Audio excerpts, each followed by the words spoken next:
Die prestasiebestuursiklus is 'n gestruktureerde proses wat verseker dat werknemers hul doelwitte bereik en bydra tot organisatoriese sukses. Dit bestaan uit afsonderlike fases wat bestuurders en werknemers lei tot voortdurende verbetering. Beplanning, die stel van duidelike doelwitte en verwagtinge in lyn met die organisasie se strategie. Monitering, gereelde dophou van werknemersprestasie deur middel van inskrywings en terugvoer.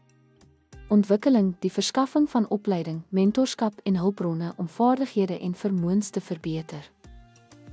Evaluering, die assessering van werknemers se vordering en prestasie teenoor vooraf bepaalde doelwitte.